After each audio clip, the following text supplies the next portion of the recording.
Next up, you're gonna learn how to integrate a nice map that displays all the locations of a certain tour into our website using Mapbox. But before we do that, we first need to fix a small bug that I just found. So right now we're in the park camper tour, but you see that up here, it actually says the forest hiker. Okay, and so that's obviously wrong. And so that's because here in our get tour handler, we're always passing in this tile, so the tourist hiker tour, which of course is not correct. And so let's fix that.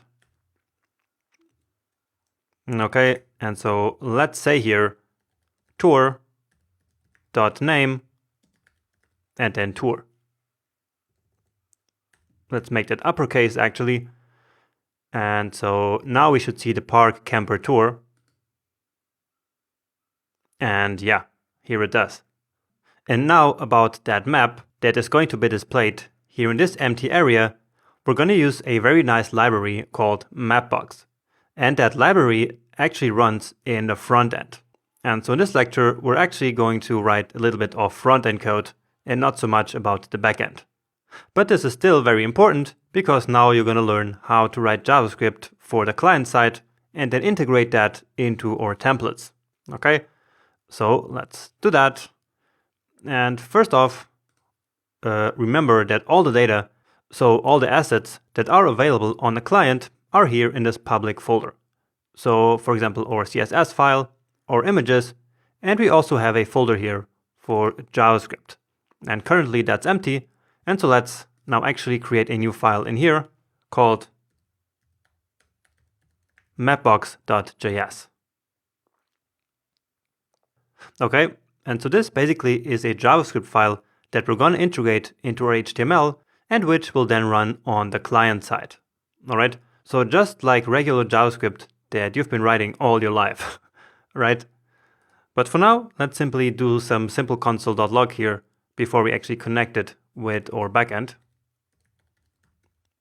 So let's just say console.log, hello from the client side.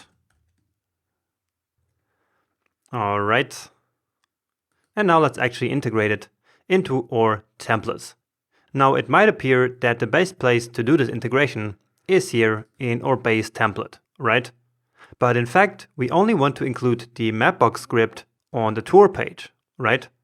So how could we do that?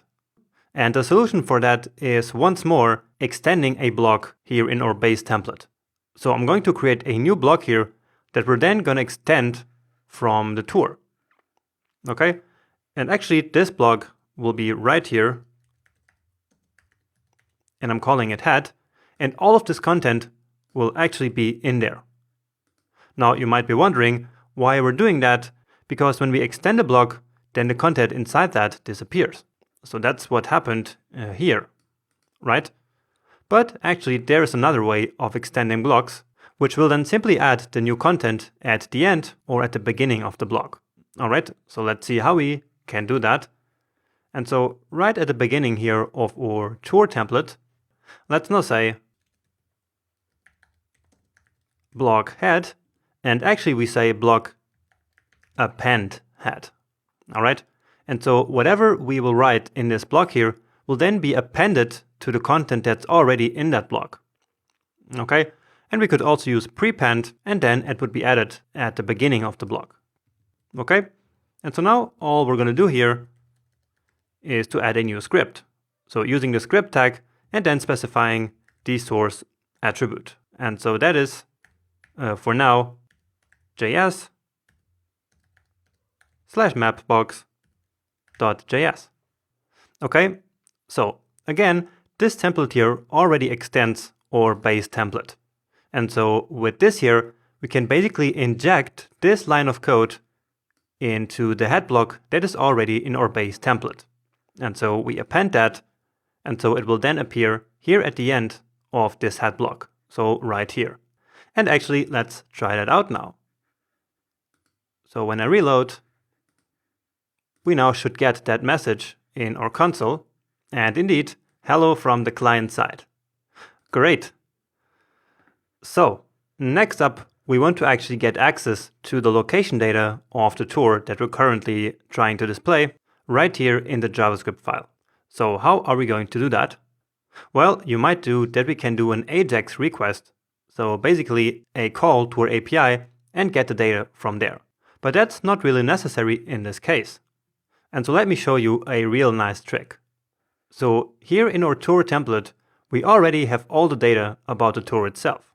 And so now we can simply put that data into our HTML so that the JavaScript can then read it from there. Okay?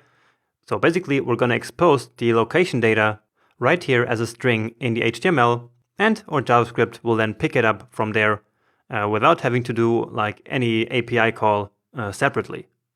So let's come down here to our map class, or actually section. Okay, so this section here, and it already has a div element with a map class. And you will see why it is an ID a bit later. Okay, but for now, I want to actually specify a data attribute here. Okay, so there's a very nice trick in JavaScript where we can specify a data attribute in HTML and then read that attribute using JavaScript in a very easy way. And this is how it works. So we can say data slash and then here whatever we want to call it. And so in this case, we say locations. All right. And then we set that to our tour.locations. Now, before actually doing that, we need to transform that array into a string, right? So let's quickly take a look at that. So our locations is this whole array with these objects in there. But in HTML, of course, we cannot have arrays or objects or anything like that.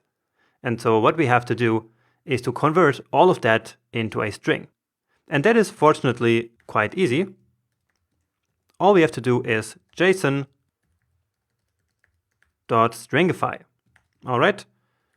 And then here tour.location. Or actually that's locations. All right. And if we give it now a save, let's open it up here and inspect this map here. And so now you see data locations, and we have this huge string here, which basically contains all our location data. All right. And so now in our JavaScript, we can get that very easily. So locations are at document.getElementById and then map. And now here goes the part of the trick, because whatever we put into a data attribute like this will then get stored into the dataset property. And in this case, dataset.locations, because it's called, well, data slash or data dash location. Okay, so just like this, dataset.locations.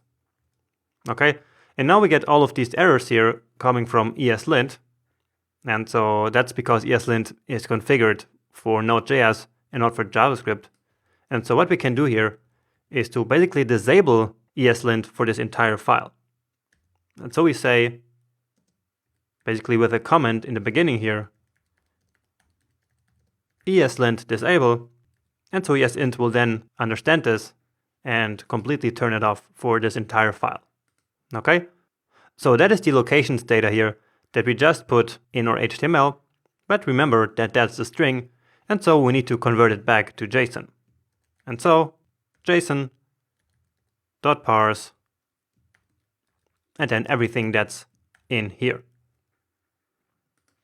All right, and so now let's actually take a look at that, just to see if everything is working correctly. Let's reload. And now something went wrong here in our Mapbox file. Well, that all seems correct actually. So let's just test if it actually is called map here.